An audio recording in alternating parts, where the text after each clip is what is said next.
बच्चों, आज संस्कृत सुधा के अंतर्गत हम 9वां पाठ अर्थात चैप्टर 9 का वाचन करेंगे और इसके अर्थ को समझेंगे। बच्चों, पाठ का शीर्षक है सह हलेन करुषति। सह हलेन करसति, वह हल से जोतता है। बच्चों, ये जो इस पाठ में हम तृतीया विभक्ति का प्रयोग करना सीखेंगे, जो कि करण कारक के रूप में है। बच्चों, 7 कारक होते हैं। जब भी कोई क्रिया होती है तो वो इन्हीं 7 कारकों के सहायता से संपन्न होती है। अभी तक हमने कर्ता कारक के बारे में पढ़ा, कर्म कारक के बारे में पढ़ा, और इस पाठ में हम करण कारक का अध्ययन करेंगे। इसमें बच्चों अकारांत पुल्लिंग और नपुंसकलिंग तथा आकारांत स्त्रीलिंग के शब्दों का प्रयोग हुआ है। साथ ही उपपद सह का इसमें प्रयोग हुआ है। तो बच्चों, आइए पाठ का वाचन करते हैं और करण कारक के प्रयोग को समझते हैं। बालकः क्रिकेटम क्रीडति। बालक क्रिकेट खेलता है। सह केन सह क्रीडति। वह किसके साथ खेलता है। सह मित्रेण सह क्रीडति। वह मित्र के साथ खेलता है।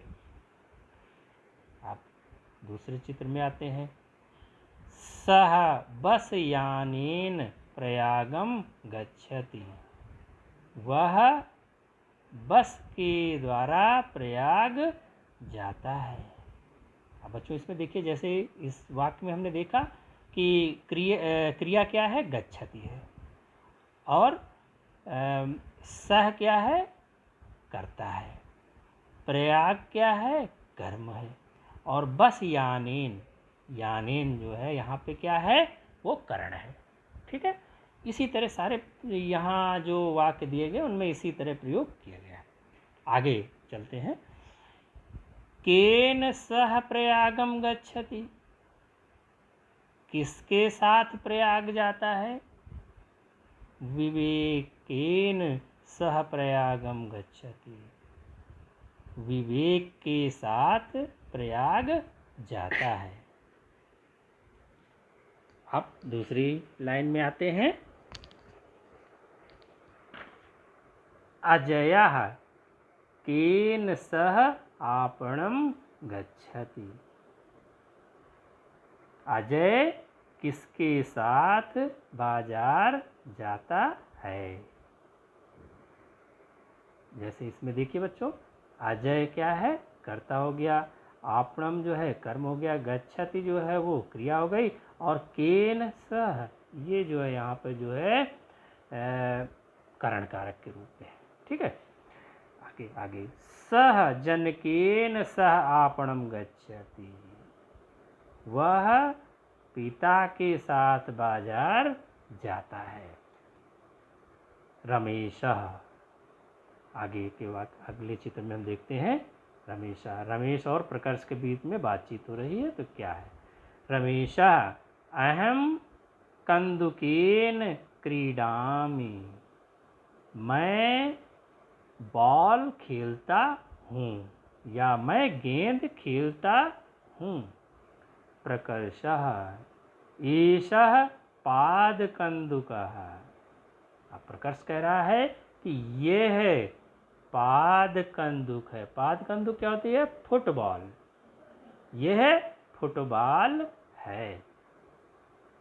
रमेशः अहम पादेन कंदुकम क्षिपामि। मैं पैरों से गेंद को फेंकता हूँ या उछालता हूँ। अब बच्चों आते हैं आखिरी लाइन में नीचे। सुधा और राधा के बीच में जो बातचीत हो रही है उसके द्वारा करण कारक का प्रयोग यहाँ बताया गया। सुधा एषः हस्तकंदुकः। यह हस्तकंदुक है। हस्तकंदुक क्या होता है? जो वॉलीबॉल जिसको बोलते हैं, वॉलीबॉल जो होता है वो संस्कृत में उसको हस्तकंदुक कहते हैं, हाथ से खेलने वाला जो खेलने वाली गेंद। राधा अहम हस्तेन क्षिपामि, मैं हाथ से फेंकती हूँ। राधा त्वम अपि हस्तेन क्षिपसि, तुम भी हाथ से फेंकती हो। अब अगले चित्र में आते हैं। बालकाः केन खेलन्ति, बालक किससे खेलते हैं या बालक किसके साथ खेलते हैं? बालकाः कन्दुकेन खेलन्ति, बालक बॉल के साथ खेलते हैं। बालकाः सहचरैः सह खेलन्ति, बालक अपने साथी के साथ खेलते हैं। अब बच्चों अगले इसमें आते हैं चित्र में। कृषकः कर्षति, किसान जोतता है।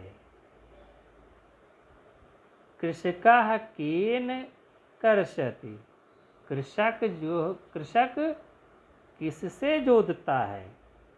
सह हलेन कर्षति, वह हल से जोतता है या हल के द्वारा जोतता है।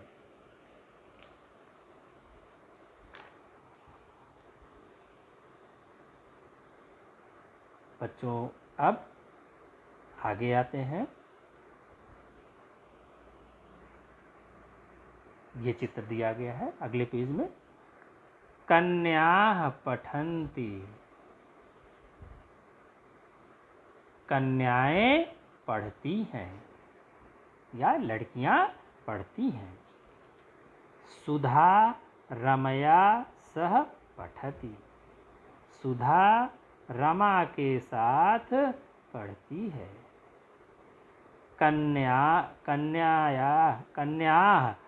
कन्याः भी सह पठन्ति। अब देखिए यहाँ बहुवचन के रूप में आ गया कि लड़कियां लड़कियों के साथ पढ़ती हैं। अब बच्चों दूसरे चित्र में हम आते हैं। यहाँ दो स्त्रियों की, महिला अर्थात दो महिलाओं के बारे में चर्चा की जा रही है। तो क्या है इसको पढ़ते हैं।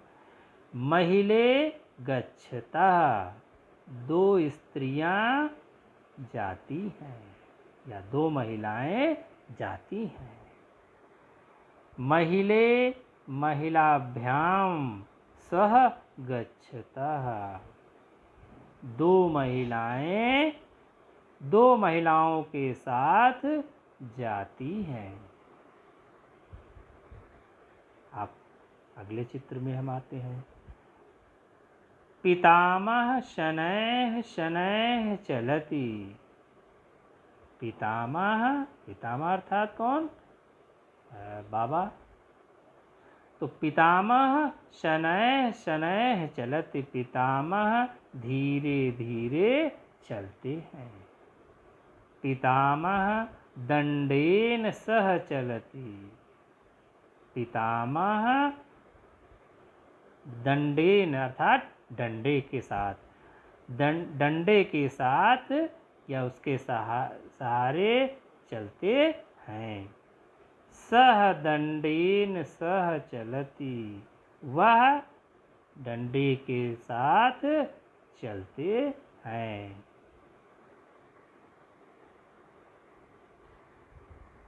आप बच्चों अगले चित्र में हम आते हैं।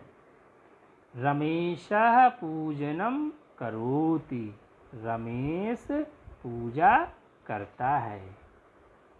रमेशः फलैः पुष्पैः च पूजनम करोति, रमेश फलों से पुष्पों से पूजा करता है। सः फलैः पुष्पैः च पूजनं करोति। वह फलों और पुष्पों से पूजा करता है।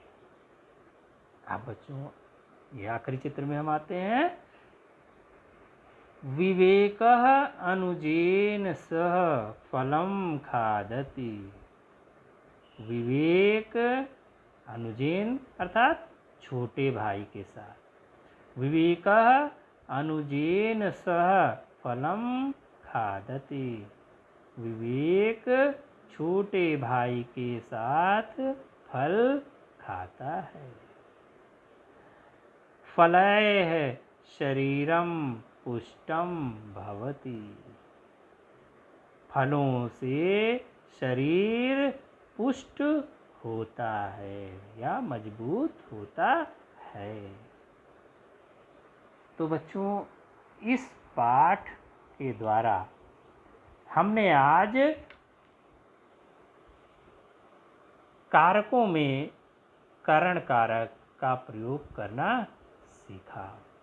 साथ ही आकारांत पुल्लिंग, नपुंसकलिंग और आकारांत स्त्रीलिंग के शब्दों का प्रयोग भी हमने करना सीखा। साथ ही इस पाठ में उपपद सह का प्रयोग भी किया गया।